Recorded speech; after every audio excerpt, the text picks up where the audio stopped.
Halo pemirsa Cokro TV, jumpa lagi dengan saya Ahmad Sahal di Seruput. Kali ini saya berbincang dengan Uda Hasan Nasbi.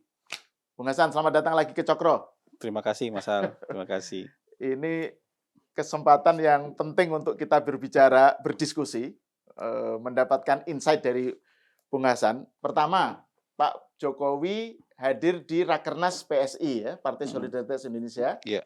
menyatakan akan all out mendukung PSI kalau perlu sampai ke daerah-daerah, ke desa-desa. Ini kayak mungkin belusukannya Pak Jokowi lah ya, setelah nggak jadi presiden, belusukan untuk PSI. Iya, iya. Nah ini kan dampaknya pasti akan menarik untuk kita lihat ini ya, seberapa jauh ini akan menjadi game changer. Iya. Itu satu, jadi Pak Jokowi seperti itu. Kemudian yang kedua, setelah itu Pak Prabowo bertemu dengan the so-called oposisi lah ya. Kalau nggak salah atas inisiatif SS, Pak Syafie Samsudin. Dan mereka ini rata-rata kelompok pembenci Jokowi semuanya. Dan kelompok yang menuduh Prabowo itu selama ini nggak independen, disetir lah oleh Jokowi gitu ya. Kok ketemu? Nah ini gimana memaknainya? Gitu. Nah yang ketiga, Pak Prabowo menyatakan di dalam pidato beliau di Rakornas ya, soal pengkritiknya, soal para kelompok yang nggak suka lah gitu. Pak Prabowo bilang jangan inilah gitu, yang gentle lah gitu. Kira-kira mari bertarung di 2029 gitu. Jadi dikaitkan dengan pertarungan elektoral lah gitu. Nah, gimana Bung Hasan melihat tiga rangkaian peristiwa itu dan diletakkan dalam tadi kerangka hubungan Pak Prabowo dengan Jokowi? Ya, kalau saya selalu, kali ini masalah politik ya. Kalau saya selalu berpikir itu yang kita masuk akal aja. Ada data, ada fakta, tapi dalami itu untuk membuat pikiran kita menjadi lebih jernih dan lebih terang. Jangan kemudian nyusah-nyusahin hidup gitu loh. Jadi banyak fakta yang terlihat seperti itu, tapi kalau kita terlalu banyak berpikir atau overthinking, jadi kesannya dunia ini lagi banyak konspirasi gitu loh. Lagi banyak kebetulan-kebetulan yang mungkin didesain oleh orang-orang tertentu dengan pesan tertentu. Saya kan bisa saja naik kereta dari Gambir menuju Jogja, terus di sebelah saya, kebetulan Anies juga naik kereta di waktu yang sama.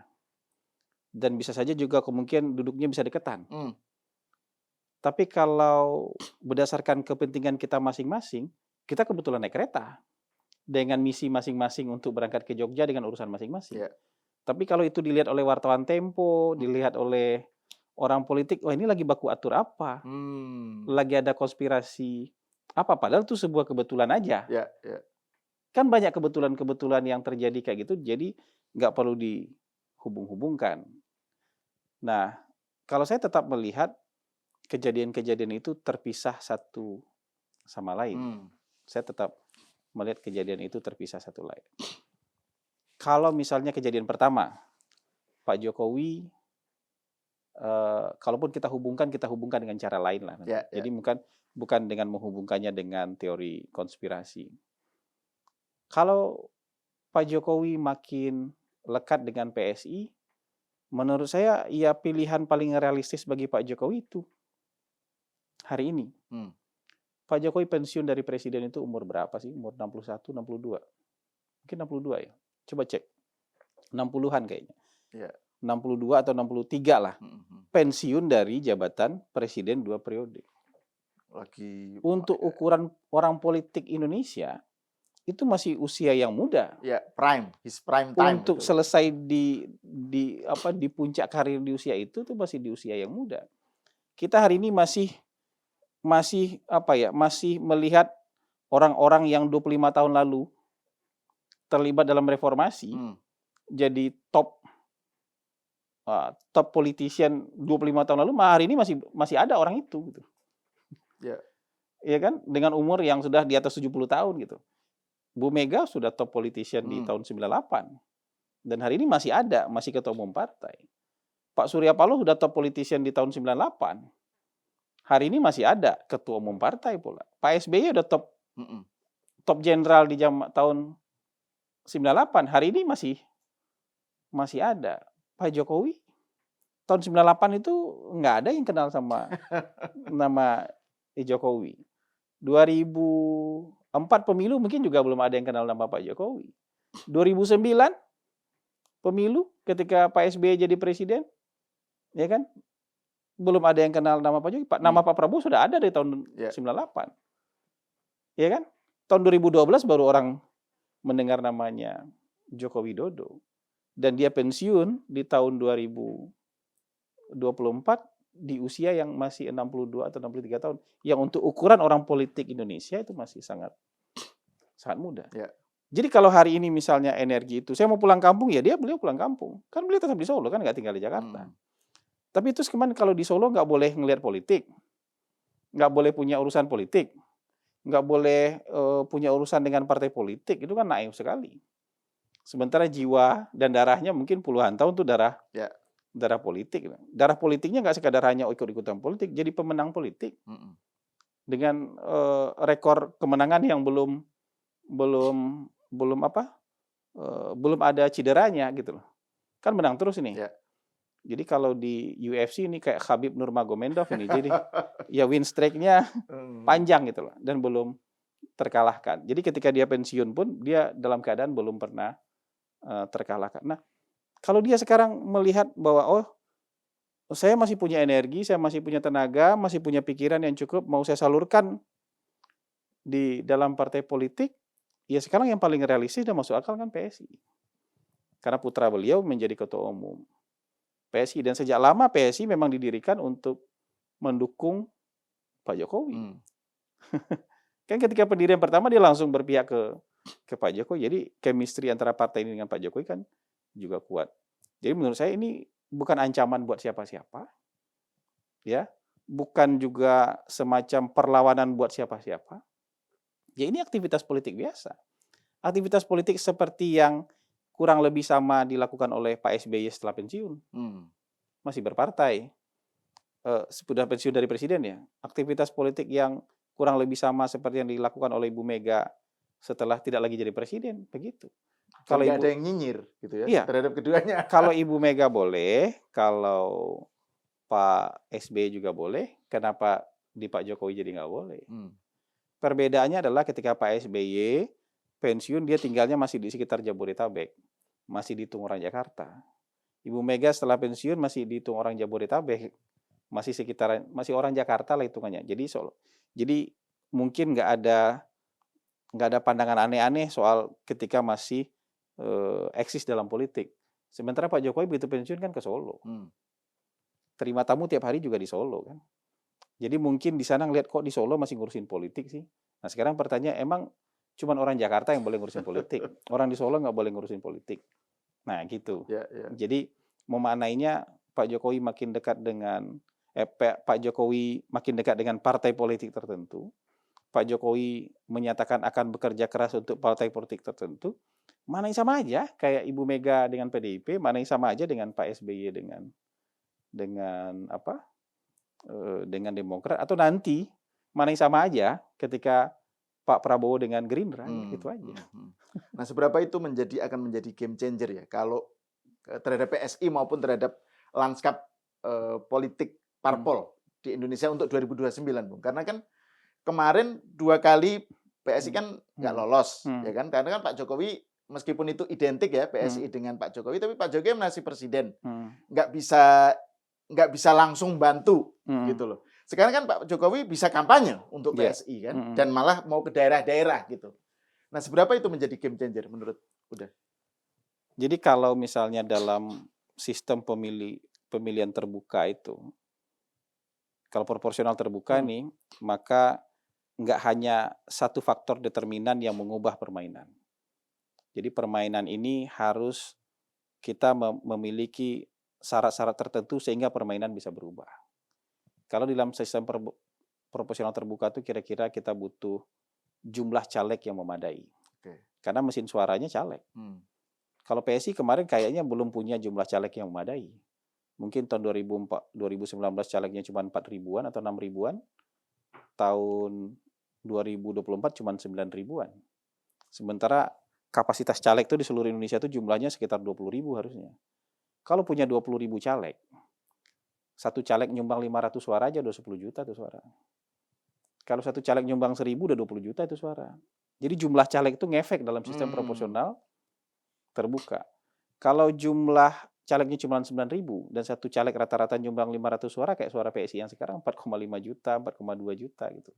Calegnya masih sangat kurang ya? Calegnya kurang banyak. Oke. Partai-partai yang sekarang misalnya kayak Golkar tuh pasti di atas 16.000 tuh calegnya. Pas mungkin 16.000 atau mungkin ada yang 20.000 tuh jumlah calegnya. Karena caleg itu pengumpul suara satu-satu. Nomor urut 1 sampai nomor 8 tuh penyumbang. Berarti kemarin evaluasinya PSI kurang jumlah calegnya. Sama kayak partai lain. Yang kedua tuh kualitas caleg juga penting. Kemampuan dia untuk mendapatkan suara. Basis massa. PSI kan partai yang benar-benar baru, tanpa basis massa. Kan nggak ada basis massa nih. Iya kan? Nggak ada, kayak PKB itu punya basis massa tradisional. Ya. PAN punya basis massa tradisional. PDI punya basis massa. Sebagai partai baru nggak punya. Jadi dia ngeraba-raba aja. Makanya brandingnya mungkin kemarin partai politik anak muda perkotaan. Tapi itu kan anak muda perkotaan terdidik. Itu sebenarnya ceruk politik yang berisiko. Karena ceruk politik yang sangat kritis. Gitu. Segmented banget ya. Sudah jumlahnya mungkin nggak terlalu banyak. Anak mudanya sih banyak. Tapi anak muda perkotaan terdidik itu niche market banget. Dan niche market yang kritis gitu loh. Ini jadi... Kemudian struktur organisasi partai sudah representatif belum, mesin partai maksudnya representatif nggak sampai ke daerah, itu juga pertanyaan. Yang keempat yang nggak dimiliki oleh PSI kemarin itu figur sentralnya. Figur sentral yang kuatnya itu siapa? Ya ada figur-figur tapi belum figur sentral yang dianggap kuat kayak Pak SBY, Ibu Megawati dan segala macam. Nah kalau dalam sistem proporsional tertutup itu agak berbeda nanti. Branding partai penting. Struktur partai sangat penting sekali supaya hadir. Basis massa itu penting banget. Yang keempat itu figur sentral. Minimal 4 itulah. Semakin banyak. Jadi nggak hanya figur sentral nih. Tapi kalau kita punya 4-4-nya nanti, termasuk figur sentral, mesin partai punya, basis massa punya, branding partainya bagus. Jumlah caleg misalnya juga memadai kalau proporsional terbuka. Sama punya figur sentral, nah itu akan memperbesar peluang partai untuk bisa naik suaranya. Saya juga memaknai gagal dan berhasil ini dalam dua kategori, Mas Ahal. Kalau untuk ukuran masuk ke dalam parlemen, PSI 2 kali gagal. Tapi sebagai partai yang bertumbuh, PSI berhasil. Karena dari tahun 2019 ke tahun 2024 naiknya 61%. Naik suaranya tuh persentasenya 61%, cuman volumenya kecil. Sebagai saham nih, saham yang bagus nih, sahamnya naik nih. Tapi belum sampai ke saham blue chip dia. Nggak masuk ke dalam level saham blue chip. Makanya ada threshold-nya itu. Dia belum bisa lewati threshold itu. Tapi kalau dari sisi prestasi ini partai berprestasi nih, karena naik. Harusnya kalau orang yang mikir jangka panjang ngelirik PSI nih, karena ini trennya tren positif. Bahkan kemarin naik 100% aja suara PSI mungkin belum bisa lolos parliamentary threshold. Padahal naiknya 100%. Coba bandingkan dengan partai lain yang sama umur pemilunya, kayak Perindo misalnya. Dia dari tahun 2019 ke tahun 2024 malah turun, jauh turunnya. Kan bisa dilihat itu nanti, ada yang satu naik, ada yang satu turun. Jadi kalau ngelihat PSI itu berhasil dan gagal tuh jangan hanya dipukul rata. Nggak lolos threshold. Nggak lolos threshold. Tapi bahwa dalam 2 pemilu terakhir dia ininya naik. Bahkan ada partai loh yang dari tahun 98 tuh nggak pernah nggak ikut pemilu. Dia ikut pemilu aja. Tahun 99 ya. Ikut pemilu terus sampai tahun 2024. Cuman 2 periode dia di parlemen. Partai Bulan Bintang. Oke, ya. Tahun 1999 2004 dia masuk, 2004 2009 masuk. Setelah itu dia selalu ikut pemilu tapi nggak pernah masuk parlemen. Jadi kita maknai itu dengan angka-angka yang padahal PBB itu punya basis massa kan. Punya basis massa, Mas Yumi. Tapi nah ini PR kayak gini kan Nah, kalau misalnya kerja keras PSI di udara, nanti ditambah dengan kerja keras di darat, strukturnya dibikin matang, caleg-calegnya direkrut yang berkualitas dan banyak, dan terakhir punya figur sentral. Kalau Pak Jokowi masuk kan punya figur sentral jadinya. Kalau kemarin, mohon maaf, PSI nggak punya figur sentral. Kalau Pak Jokowi masuk, dia punya figur sentral yang besar. Ya. Presiden 2 periode kan figur sentral yang kuat dan besar. Betul. Dan tentunya akan memperbesar peluang PSI untuk bisa melewati parliamentary threshold. Dan figur sentral itu juga yang menarik, bukan hanya menarik potensial voters, tapi juga tokoh-tokoh politik untuk bergabung juga kan. Iya, gitu. Tapi nanti ini berapa besar pengaruhnya, seberapa hebat nanti perubahannya harus diuji dengan perjalanan waktu. Nggak bisa ditebak hari ini. Bahwa figur sentral ini akan membantu menambah suara PSI, iya. Tapi jangan jadikan satu-satunya. Karena ada partai tahun 2024 tuh nggak punya figur sentral, nomor 2 dia pemilunya. Golkar. Ya. Tahun 2004 tuh ada partai nggak punya figur sentral, nomor 1 pemilunya. Golkar lagi. Golkar memang unik gitu. Ya maksud saya nggak ada rumus tunggal untuk mengatakan bahwa kita kalau mau punya game changer, kita mau jadi game changer, ini rumusnya. Enggak. Itu perpaduan dari banyak sekali faktor yang kalau kita kelola dengan baik, dia memperbesar peluang kita untuk bisa berhasil gitu. Bahwa Pak Jokowi, maksudnya Pak Jokowi memperkuat partai pasti. Nah kalau dikaitkan dengan ini, Bung Hasan, soal Pilpres ya, kan Pak Jokowi kan menegaskan pokoknya mendukung keberlanjutan Prabowo Gibran. Kan itu kan yang eksplisit dia tegaskan, bahkan kemarin juga dinyatakan lagi gitu. Nah, seberapa jauh ini PSI punya dampaknya gimana terhadap wacana itu? Kalau misalnya katakan PSI berhasil, saya belum melihat dampaknya gitu. Kalau buat Pak Jokowi, buat Mas Gibran pilihannya nggak ada yang lain kan. Prabowo Gibran aja pilihannya. Kemarin kan ada semacam Ahmad Ali menyatakan sebenarnya itu kan dia terpancing oleh host menurut di saya podcast. Itu belum bisa jadi pilihan karena datasetnya, statistiknya walaupun masih kecil, tapi Wapres bersaing dengan presiden di kompetisi berikutnya itu baru 2 data statistiknya, tapi hasilnya sejauh ini belum bagus. Jadi pilihannya menurut saya sekarang adalah pilihan paling realistis buat Pak Jokowi, buat PSI, buat Mas Gibran itu bersama Pak Prabowo di periode kedua. Dan dengan begitu juga Pak Prabowo nggak merasa terancam gitu ya, atau Gerindra nggak merasa terancam. Gitu. Itu pilihan paling realistis dan pilihan paling bagus menurut saya itu aja. Gitu aja. Nah, tapi orang lain kan juga punya mimpi. Ini kan politik, kan pemainnya nggak tunggal, pemainnya kan banyak. Orang lain tentu punya mimpi juga. Yang sekarang jadi Menko punya mimpi juga jadi Wapres kan gitu. Jadi berkompetisi aja, mau nggak mau kan kita harus bersaing untuk memenangkan apa yang ingin kita capai kan. Nah, seni politiknya kan di situ.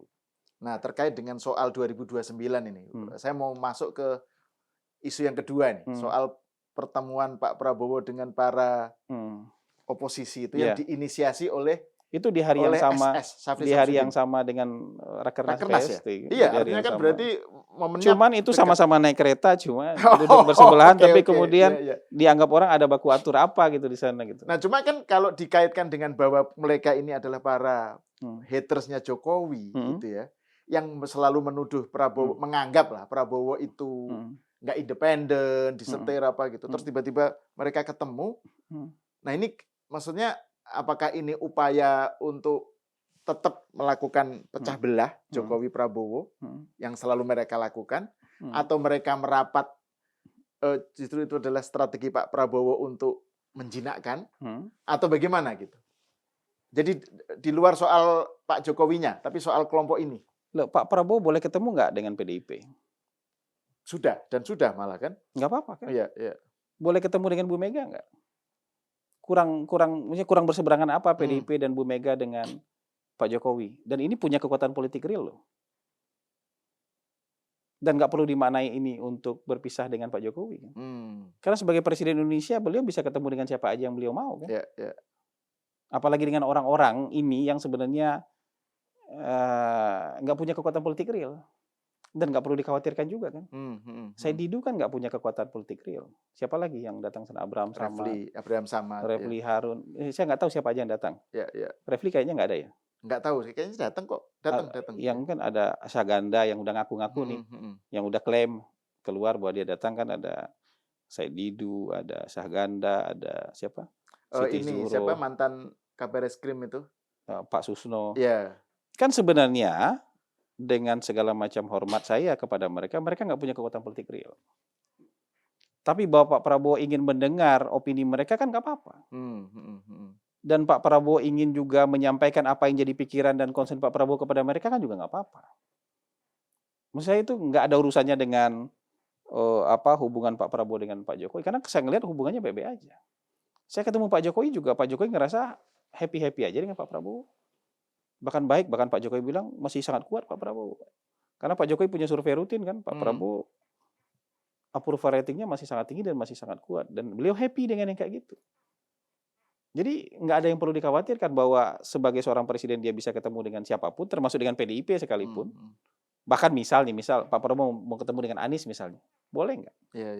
Nggak apa-apa. Dan nggak ada urusannya dengan hubungan Pak Prabowo dengan Jokowi. yang lain. Iya. Termasuk dengan Pak Jokowi. Jadi orang kan suka berteori. Kalau udah ketemu dengan si A, berarti kita sudah musuhan dengan si B.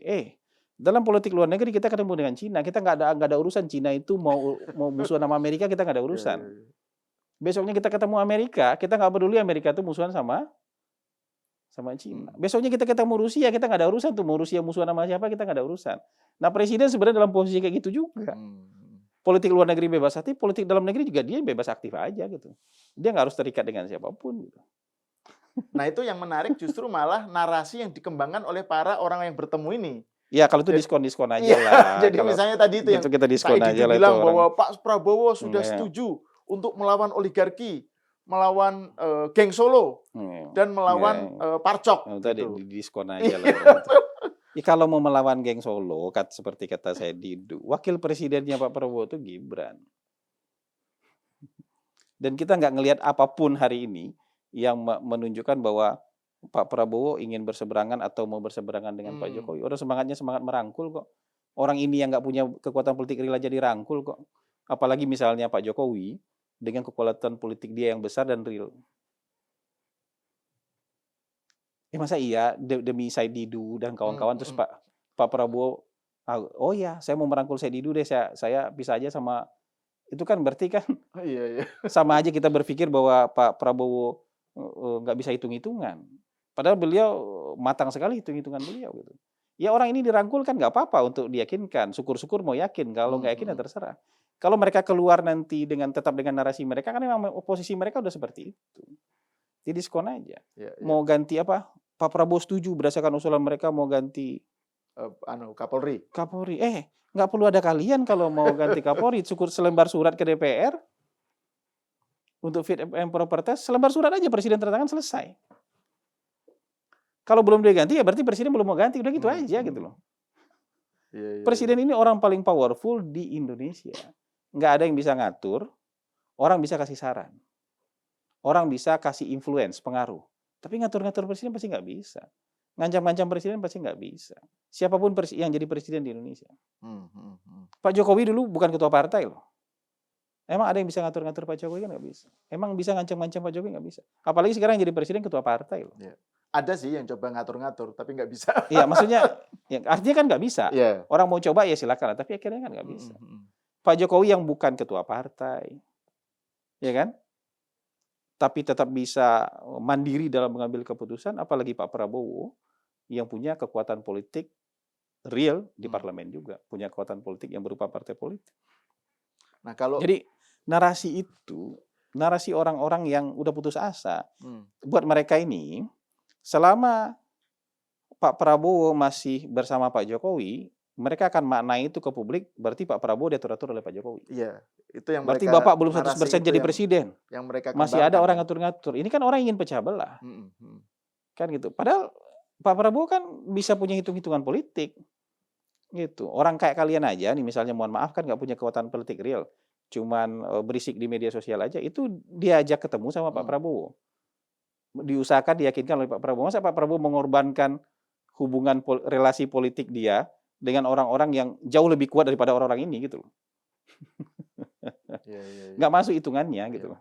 Buat kita yang level-level begini aja nggak masuk hitungan itu, apalagi buat Pak Prabowo yang hitungannya pasti udah jauh lebih matang gitu. Nah, kalau dikaitkan dengan rivalitas atau dinamika di kalangan orang terdekatnya Pak Prabowo, kan ada yang bilang bahwa ini karena ini kan merupakan juga pertemuan yang disupport atau difasilitasi kalau oleh misalnya Safri. Kalau Terus ada kemudian orang ralinya kan, wah ini Safri dengan dengan Dasko nih. Jadi kalau gimana ada membacanya? orang dekat Pak Prabowo ingin dalam tanda kutip memelihara para oposisi atau engage dengan para oposisi, itu bagus sebenarnya. Artinya ada saluran dari oposisi untuk bisa komunikasi dengan Pak Prabowo. Ada saluran juga Pak Prabowo bisa menyampaikan sesuatu ke orang-orang ini.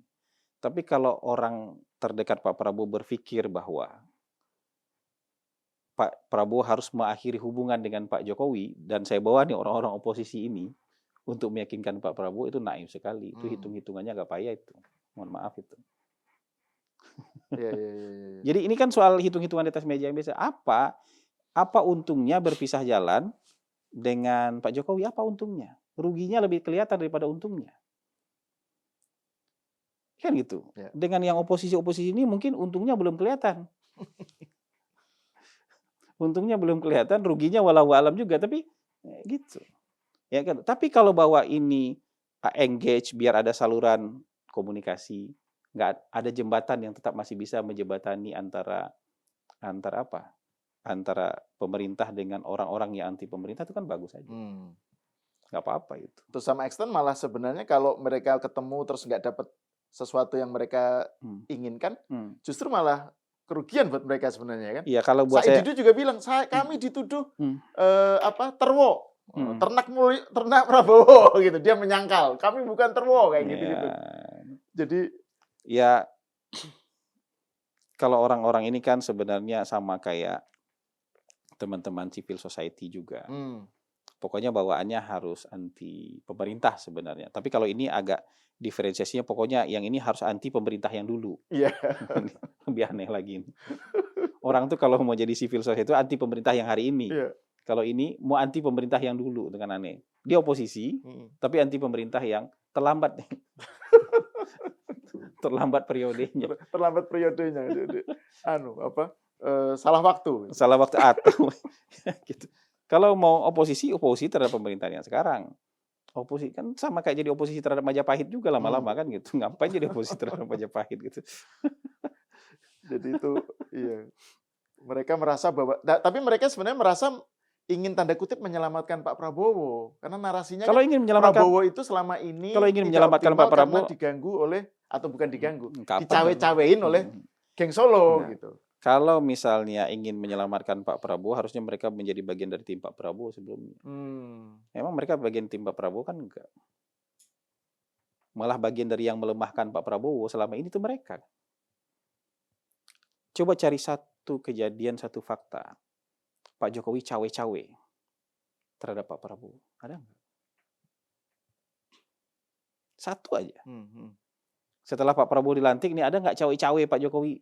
Kalau beliau pasti jadi presiden kan masih angkat ini, angkat itu. Tapi ketika sudah Pak Prabowo jadi presiden, ada nggak satu aja cawe-cawenya Pak Jokowi? Satu aja statement yang cawe-cawe atau kasak kusuk di belakang informasi yang beliau ada nggak? Naruh orang jadi, ada nggak? Nggak ada. Saya nih kan diangkat jadi kepala komunikasi dulu di zamannya Pak Jokowi. Tapi abis itu nggak ada tuh Pak Jokowi bilang nanti kamu jadi kepala komunikasi. Enggak. Saya dipanggil langsung oleh Pak Prabowo ke Kertanegara. Bersedia nggak jadi ini? Begini, gitu aja. Kan kalau Pak Prabowo nggak mau panggil nggak jadi lagi kita kan, betul, gitu aja. Tapi begitu udah selesai kita diberhentikan juga gitu. Yang punya power siapa? Presiden. Jadi terlalu banyak berteori itu kayak apa ya? Kayak nyusahin diri sendiri nggak sih? Mohon maaf nih, saya tuh misalnya gini nih. Sebagai orang yang realistis itu, saya tuh kalau ke bioskop tuh pengen menghibur diri. Makanya yang saya nonton tuh film action, film komedi yang bisa menghibur. Saya nggak mau nonton film horor. Kenapa? Hidup sudah berat terus kita mau menghibur diri nonton yang berat-berat gitu loh. bikin kita sport jantung Iya, iya. segala macam. Tapi mungkin ada orang yang memang hobinya begitu, hobinya nyusahin diri gitu loh. Hobinya nyusahin diri dengan pikiran dia gitu. Jadi hobinya makan tuh pedas tuh kan pedas yang sedang aja tuh udah enak. Dia makannya tuh yang mau meledak pedasnya gitu kan nyusahin diri gitu Untuk loh. mencari challenge. Untuk mencari sensasi gitu loh. Sama kayak gitu juga memikir yang aneh-aneh soal politik gitu. Kayak gitu tuh kayak nyusahin diri sendiri gitu. Oh Pak Prabowo udah setuju ini buat kita diskon aja lah omong-omongan kayak gitu. Selama ini gini aja paling gampang. Orang tuh dari omongannya mana omongannya yang jadi kenyataan atau enggak. Mana tebak-tebakannya yang jadi benar apa enggak. Mana orang yang analisisnya betul-betul analisis atau itu analisis bercampur harapan. 20% analisis, 80% harapan. Gitu. Menurut saya, ini mohon maaf ya, bahkan ada misalnya orang-orang profesor pun yang diundang waktu itu tuh lebih banyak harapannya orang-orang itu daripada analisisnya gitu. Gitu. Jadi, kita yang pemain politik aja tuh masih berpegang pada analisis bukan harapan. Harapan yang dicampur dengan wishful thinking, thinking banyak-banyak iya gitu. kan tuh. Jadi kalau misalnya waham, sebenarnya banyak jadi waham. kalau ada statement-statementnya dia itu cukup dijawab dengan you wish aja gitu. Statementnya ini udah begini-begini ya kita cukup bilang ya you wish gitu. Kalau dalam bahasa YouTube dulu, bahasa Twitter dulu tuh iyain aja biar cepet. Ya, itu. Ya, itu lebih gampang bilang you wish aja. You gitu. wish ya. Nah, you wish. You wish. Gitu. Terus ini Bung. Tapi ngerti nggak dia you wish ya? Ya semoga aja tahu lah. Terus yang ketiga nih, ini memang ya nggak terkait tapi kan dekat momennya. Yang tadi itu pernyataan Pak Prabowo tentang yang di Rakornas itu. Soal bahwa ada kelompok orang yang nggak suka, ngerecokin lah gitu ya. Dan Pak Prabowo juga menyebut soal demo itu. Dan demo Agustus itu kan sesuatu yang memang mengagetkan dan banyak orang kemudian berspekulasi macam-macam gitu. Pak Prabowo kemarin menegaskan lagi bertarung dong 2025 pemilu 2029 gitu. Nah, ini menarik karena Pak Prabowo juga menyatakan bahwa para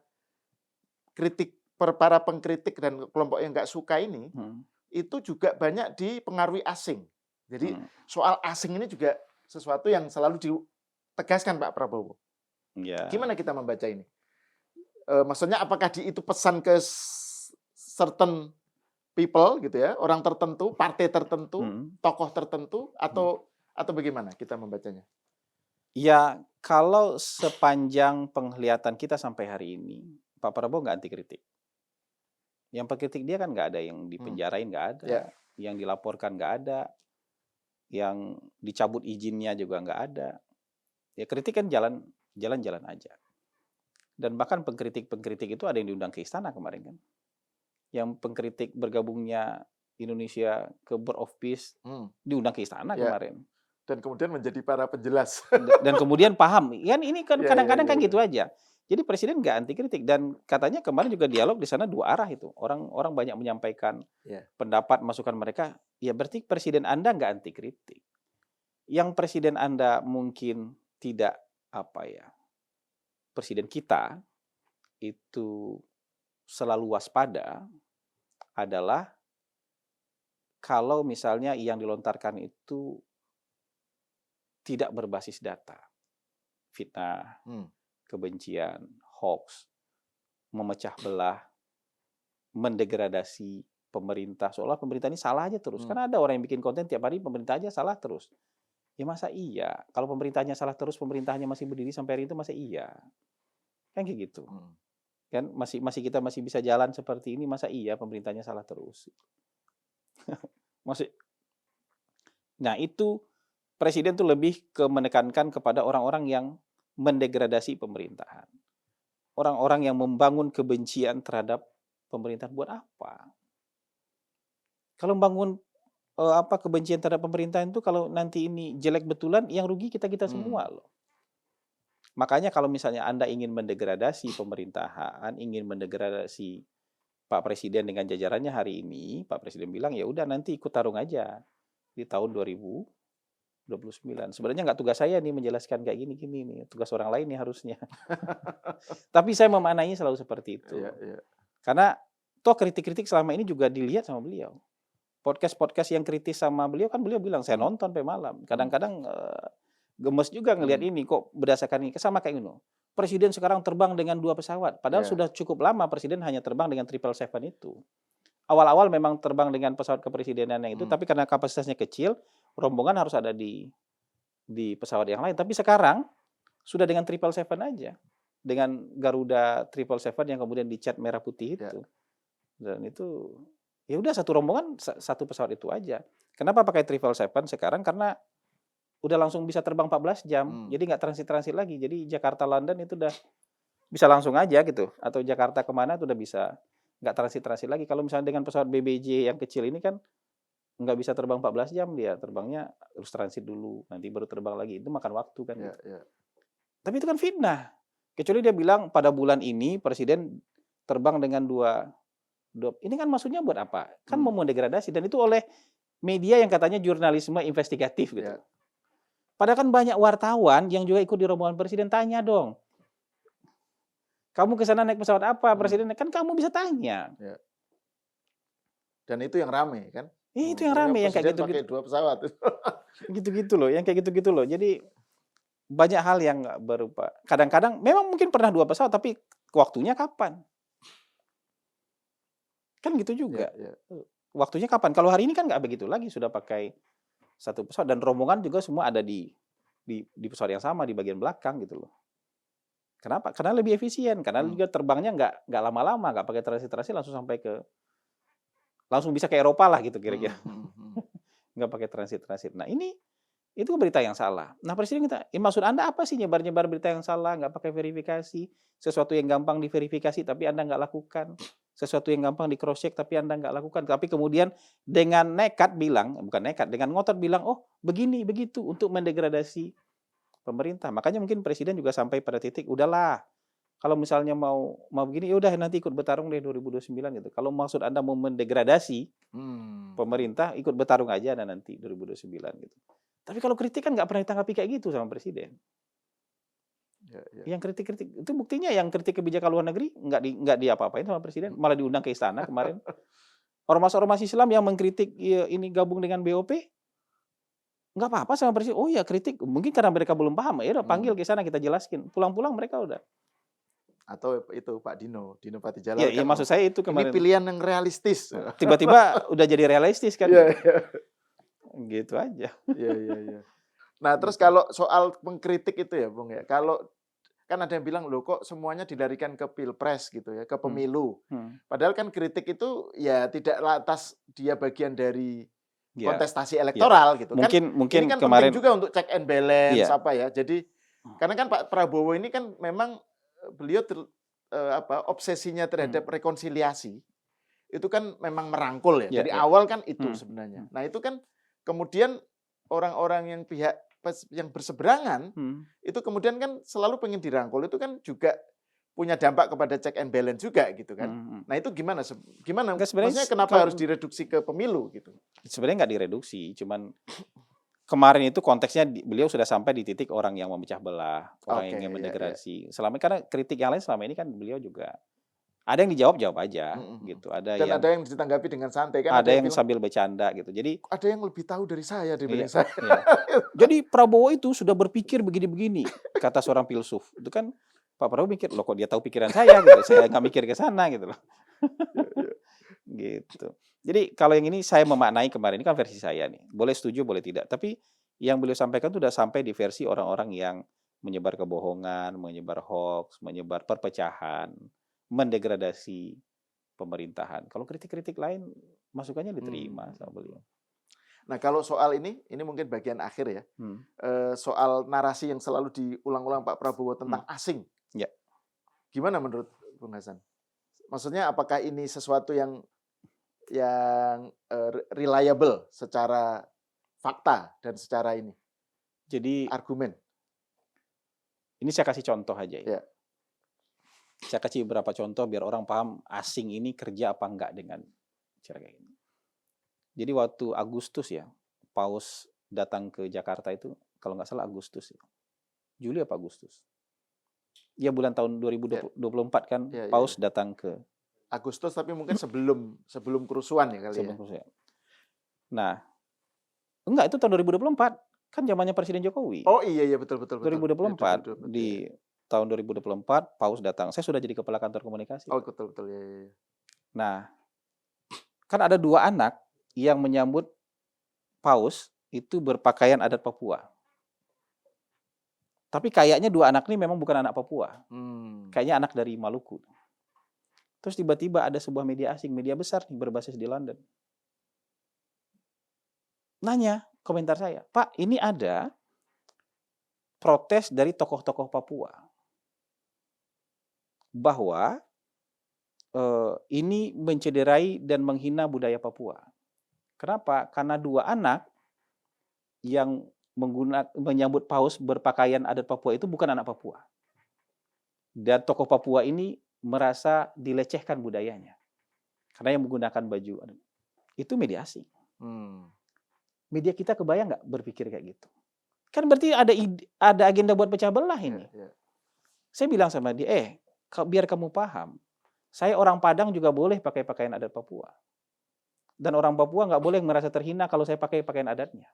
Begitu juga orang Papua boleh pakai baju adat Jawa, pakai belangkon, pakai kebaya, pakai apa segala, boleh. Dan orang Jawa nggak boleh merasa terhina dengan kenapa orang Papua pakai baju adat Jawa, nggak boleh. Karena kita semua Indonesia, semua orang boleh pakai pakaian. Masih kenapa anak-anak dari Maluku nggak boleh pakai baju adat Papua?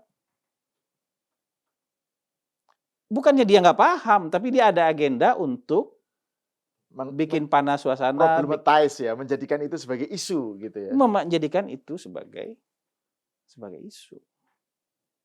Kelihatannya halus, kelihatannya cuma tanya, enggak, tapi itu ada agenda besar untuk memecah belah.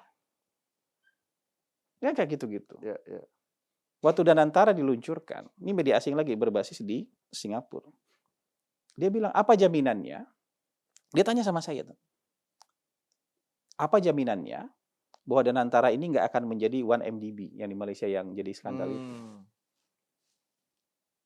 Ini bukannya Indonesia mau meniru 1MDB nih katanya.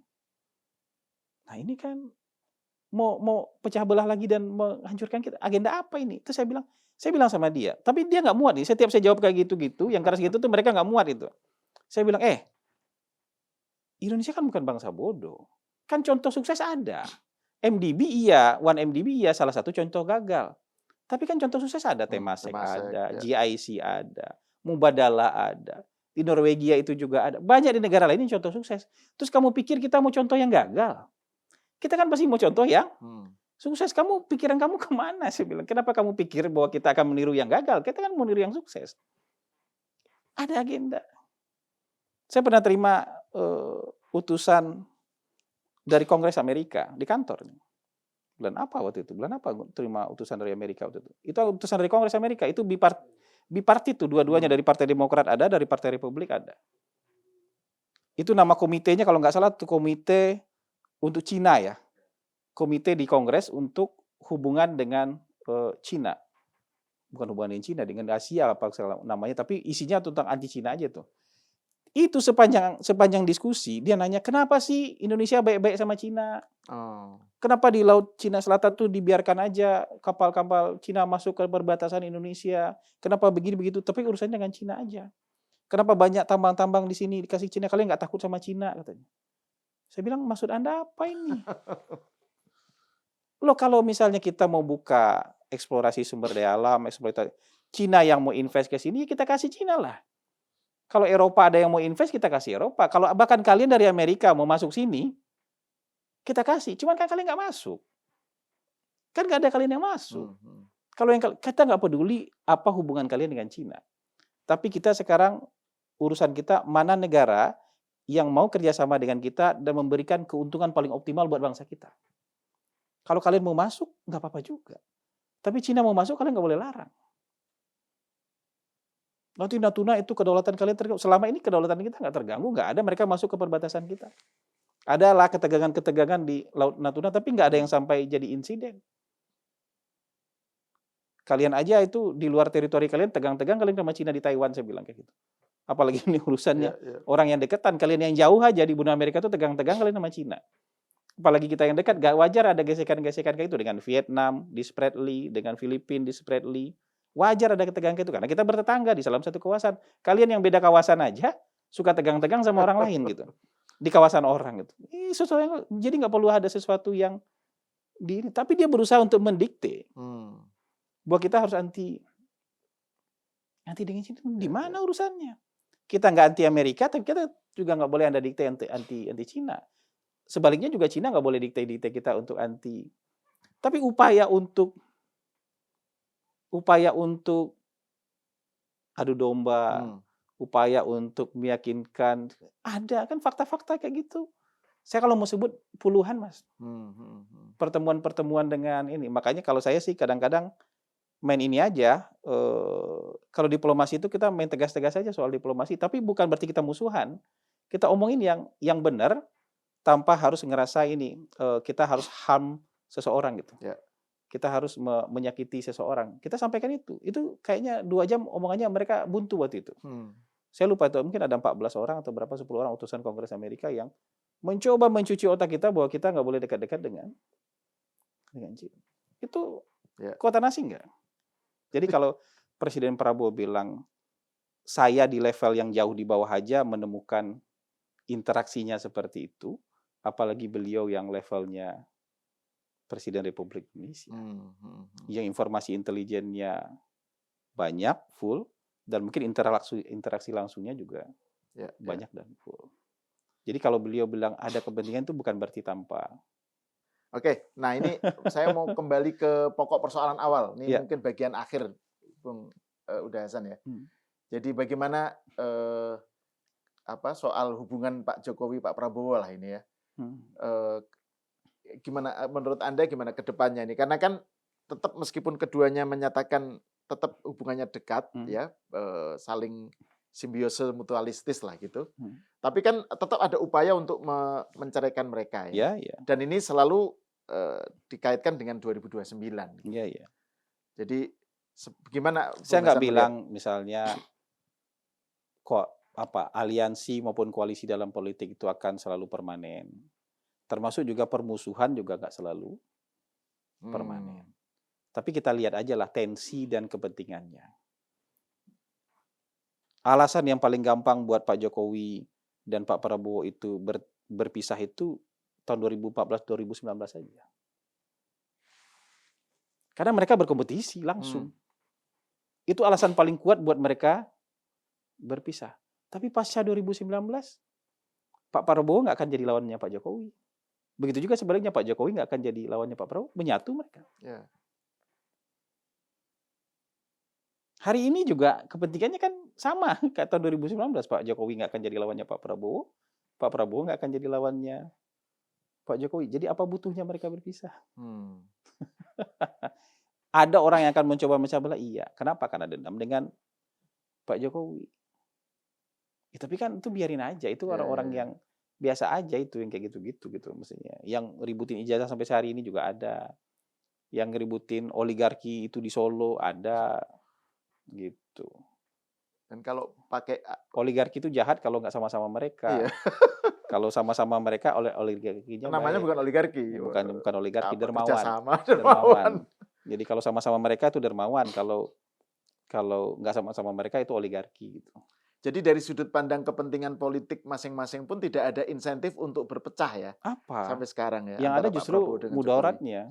Yang besar mudaratnya. Ya politik Pak Prabowo juga sekarang mengamalkan politik realis kan. Ya kan?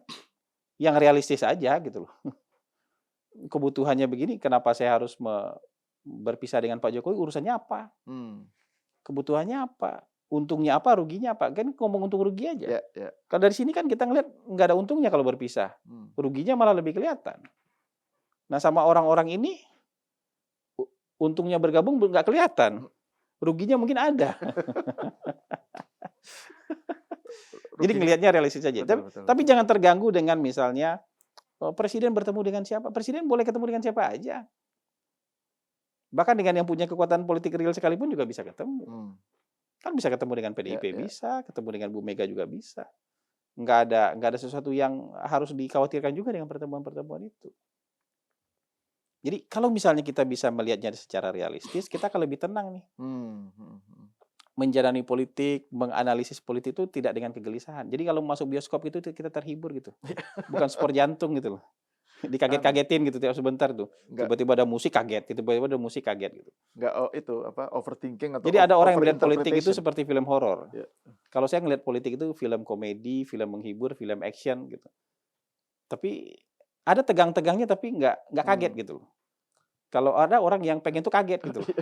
Nah, tapi Hobinya itu makan pedasnya tuh yang sangat pedas gitu. itu kenikmatan tersendiri loh, kaget karena film horor itu. Karena banyak yang sebenarnya nonton film horor itu untuk dikagetkan Nah, gitu. iya silakan ini pilihan. Iya, Itu genre saya nggak nonton film horor. Saya nggak suka kaget-kaget.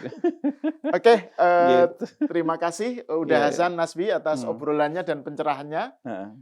Pemirsa sampai di sini dulu, kita Iya. berjumpa lagi di episode selanjutnya.